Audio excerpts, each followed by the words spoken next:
ਸਤਿ ਸ਼੍ਰੀ ਅਕਾਲ। ਮੈਂ ਸ਼੍ਰੀ ਗੁਰੂ ਤੇਗ ਬਹਾਦਰ ਜੀ ਦੇ ਜੀਵਨ ਤੇ ਜੀਵਨੀ ਪੇਸ਼ ਕਰਨ ਜਾ ਰਿਹਾ ਹਾਂ।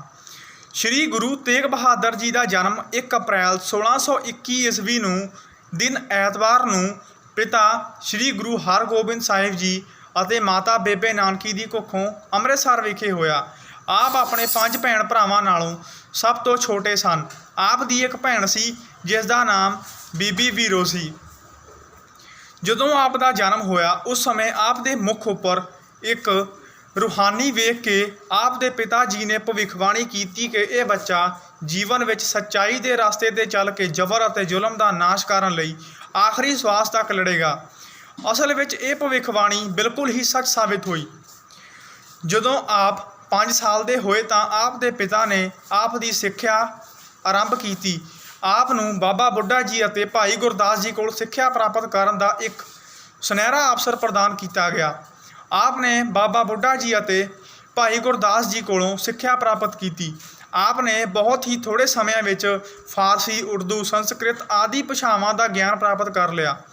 ਆਪ ਨੇ ਇਸ ਤੋਂ ਇਲਾਵਾ ਗਣਿਤ, ਚਿਕਿਤਸਕ ਅਤੇ ਹੋਰ ਕਈ ਵਿਸ਼ਿਆਂ ਦੀ ਡੂੰਘੀ ਗਿਆਨ ਪ੍ਰਾਪਤ ਕਰ ਲਿਆ। ਆਪ ਨੇ ਇਸ ਤੋਂ ਇਲਾਵਾ ਸ਼ਸਤਰ ਵਿੱਦਿਆ ਵਿੱਚ ਵੀ ਬਹੁਤ ਹੀ ਡੂੰਘਾ ਗਿਆਨ ਪ੍ਰਾਪਤ ਕੀਤਾ। ਆਪ ਨੇ ਘੋੜਸਵਾਰੀ, ਸ਼ਸਤਰ ਚਲਾਉਣ ਦੀ ਕਲਾ ਵੀ ਬੜੇ ਹੀ ਨਿਪੁੰਨਤਾ ਨਾਲ ਹਾਸਲ ਕੀਤੀ। ਜਦੋਂ ਆਪ ਨੇ ਇਹ ਸਾਰੀ ਸਿੱਖਿਆ ਪ੍ਰਾਪਤ ਕਰ ਲਈ ਉਸ ਤੋਂ ਬਾਅਦ ਆਪ ਨੂੰ ਇਹਨਾਂ ਸਿੱਖਿਆਵਾਂ ਦਾ ਪ੍ਰਗਟਾਵਾ ਕਰਨ ਦਾ ਇੱਕ ਸੁਨਹਿਰਾ ਮੌਕਾ ਪ੍ਰਦਾਨ ਹੋਇਆ। ਜਦੋਂ ਕਰਤਾਰਪੁਰ ਸਾਹਿਬ ਦੀ ਲੜਾਈ ਹੋਈ ਉਸ ਸਮੇਂ ਸ਼੍ਰੀ ਗੁਰੂ ਤੇਗ ਬਹਾਦਰ ਜੀ ਨੂੰ ਆਪਣੀ ਬਹਾਦਰੀ ਦਿਖਾਉਣ ਦਾ ਇੱਕ ਸੁਨਹਿਰਾ ਮੌਕਾ ਪ੍ਰਦਾਨ ਹੋਇਆ।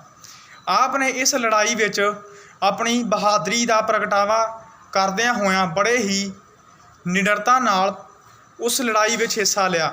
ਆਪ ਦੇ ਪਿਤਾ ਨੇ ਇਸ ਲੜਾਈ ਤੋਂ ਪ੍ਰਭਾਵਿਤ ਹੋ ਕੇ ਆਪ ਨੂੰ ਬਹਾਦਰੀ ਦੀ ਉਪਾਧੀ ਦੇ ਦਿੱਤੀ ਅਤੇ ਆਪ ਦਾ ਨਾਮ ਤਿਆਗਮੱਲ ਤੋਂ ਬਦਲ ਕੇ ਸ਼੍ਰੀ ਗੁਰੂ ਤੇਗ ਬਹਾਦਰ ਰੱਖ ਦਿੱਤਾ। ਆਪ ਦਾ ਵਿਵਾਹ ਨਿਵਾਸੀ ਸ਼੍ਰੀ ਚੰਦ ਲਾਲ ਚੰਦ ਦੀ ਪੁੱਤਰੀ ਗੁਜਰੀ ਜੀ ਨਾਲ ਹੋਇਆ। 1666 ਈਸਵੀ ਵਿੱਚ ਆਪ ਦੇ ਘਰ ਇੱਕ ਪੁੱਤਰ ਨੇ ਜਨਮ ਲਿਆ। ਉਸ ਤੋਂ ਬਾਅਦ 1675 ਈਸਵੀ ਵਿੱਚ ਆਪ ਦੇ ਪਿਤਾ ਅਕਾਲ ਚਲਾਣਾ ਕਰ ਗਏ। ਇਸ ਤੋਂ ਬਾਅਦ ਆਪ ਆਪਣੇ ਮਾਤਾ, ਆਪਣੀ ਪਤਨੀ ਅਤੇ ਆਪਣੇ ਪੁੱਤਰ ਸਮੇਤ ਬਾਬਾ ਬਕਾਲੇ ਵਿਖੇ ਚਲੇ ਗਏ। ਇੱਥੇ ਆਪ ਨੂੰ ਗੁਰਗੱਦੀ ਦੀ ਪ੍ਰਾਪਤੀ ਹੋਈ। ਕੁਝ ਸਮਿਆਂ ਬਾਅਦ ਕਸ਼ਮੀਰੀ ਪੰਡਤ ਔਰੰਗਜ਼ੇਬ ਤੋਂ ਤੰਗ ਆ ਕੇ ਆਪ ਜੀ ਕੋਲ ਫਰਿਆਦ ਲੈ ਕੇ ਆਏ। ਆਪ ਜੀ ਨੇ ਉਹਨਾਂ ਦੀ ਫਰਿਆਦ ਸੁਣ ਕੇ ਉਹਨਾਂ ਨੂੰ ਕਿਹਾ ਕਿ ਇਸ ਸਮੇਂ ਕਿਸੇ ਮਹਾਨ ਪੁਰਖ ਦੀ ਕੁਰਬਾਨੀ ਦੀ ਲੋੜ ਹੈ। ਉਸ ਸਮੇਂ ਸ਼੍ਰੀ ਗੁਰੂ ਗੋਬਿੰਦ ਸਿੰਘ ਜੀ ਆਪ ਦੇ ਕੋਲ ਬੈਠੇ ਸਨ, ਜਿਨ੍ਹਾਂ ਨੇ ਕਿਹਾ ਕਿ ਆਪ ਜੀ ਤੋਂ ਮਹਾਨ ਹੋਰ ਕੌਣ ਹੋ ਸਕਦਾ ਹੈ।